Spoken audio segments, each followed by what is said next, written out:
ቤተሰቦች ኢትዮጵያ ውስጥ ከትዳር በላይ ፍቺ በዝቷል ወይም ከሚጋቡ ሰዎች በላይ የሚፋቱ ሰዎች በዝተዋል። ይህ ምክንያቱ ምንድነው? ጉርሻ ፔጅ ላይ ያገኘሁትን አንድ አስተማሪ ጽሑፍ ላንብብላችሁ። በዚህ አስተማሪ ጽሑፍ እኔ ስለተማርኩበት እናንተም ትማሩበታላችሁ ብዬ ስላሰብኩኝ ይዤላችሁ መጥቻለሁ። በኢትዮጵያ ከጋብቻ ይልቅ ፍቺው በዝቷል። ጋብቻ ቀንሶ ፍቺ ጨምሯል ለሚባለው ጉዳይ መፍትሄው አንድና አንድ ብቻ ነው። እኔም የገፈቱ ቀማሽ ስለሆንኩ ጆሮ ካላችሁ ያላገባም ያገባም ስማ። ትዳር ከመጀመራችሁ በፊት በደንብ ተዋወቁ።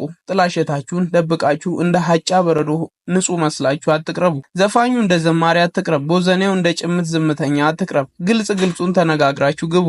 ቀድማችሁ እርስ በርስ ስለከፈታችሁም ስለ ዝቅታችሁም አውሩ።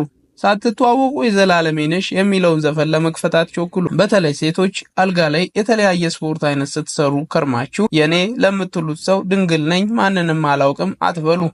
አንድ እውነት ልንገርሽ፣ ጉድሽን ሲያውቅብሽ ለእርሱ ካንቺ በላይ ወመኔ ሴሰኛ ሴት የትም የለችም። አንተም ብትሆን ግልጹን አውራላት። በጎርፍ ውሃ ስትታጠብ ከርመህ በንጹህ ምንጭ ውሃ እንደታጠበ ሰው ደርሳ ትጸዳዳ። የታወቀብለት ትጠረጠራለህ። የዘመኑ ወጣት ብልጭልጭ ይወዳል። ትዳር ተድላ ምቾት ብቻ ይመስለዋል። ከዛ ሳይተዋወቅ ሳይጠናና ዘሎ ይገባና ከቆይታ በኋላ ቤቱ ገሃነም ይሆንበታል።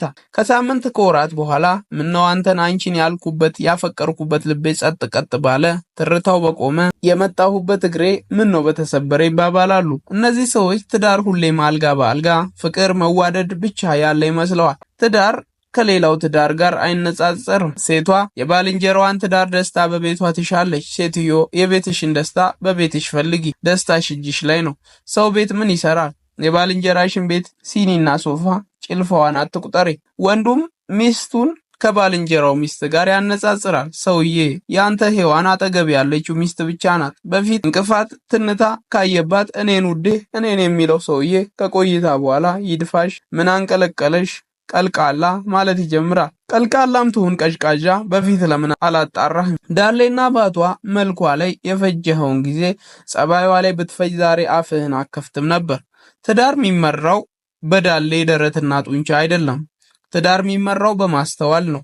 አንቺም መልክ አለኝ ብለሽ ምትኮሪ፣ ውበትሽን ምትንከባከቢ፣ አልጋ ማንጠፍ ሲኒ ማጠብ ሳትሺ ብትኳኳይ ባልሽ እንደ ዚዳን እንዳይጠልዝሽ ውዴ ረጋ በይ። በሐሜት ቦሬ በፍጹም ስለ ባልሽ እንዳታነሺ። የዛን ዕለት መራራቁ መደባበቁ ይጀምራል። አንተም ደረትና ጡንቻ ቁመና አለኝ እፈለጋለሁ ብለህ ምትኮራ ተረጋጋ። ከጊዜ በኋላ የቡቲክ ልብስ ማስታወቂያ አሻንጉሊት ካንተ የሚሻልበት ቀን ይመጣል። ስለዚህ አዳምም ሔዋንም ከሰማችሁ እግር አለኝ ብላችሁ ከመሮጣችሁ በፊት የት እንደምትሄዱ ቆም ብላችሁ አስቡ፣ አስተውሉ። ገነት ነው ገሃነብ፣ ቸርች ነው ጭፈራ ቤት፣ ገዳም ነው ገደል፣ ተጠያየቁ። መታሰቢያነቱ ሰሞኑን ከነ 4 ልጆቼ ጥላኝ ለጠፋችሁ ሚስቴ ይሆን። ካገኛችሁ ላኩልኝ። ቀልድ እንዳይመስላችሁ ልቦና ሰጥቷት እንድትመለስ ጸልዩ። ጉርሻ ፔጅ ሊያገኘሁት እጅግ በጣም እያሳቀ የሚያስተምር በጣም ኪ ፖይንት ለትዳር ወሳኝ የሆኑ ቁልፍ ነገሮችን አንስቶ በ16 ነጥቦች ከፋፍሎ መክሮናል ማለት ነው። ምክሩ የጠቀማችሁ ሰዎች ይህን ቪዲዮ ላይክ አድርጉ።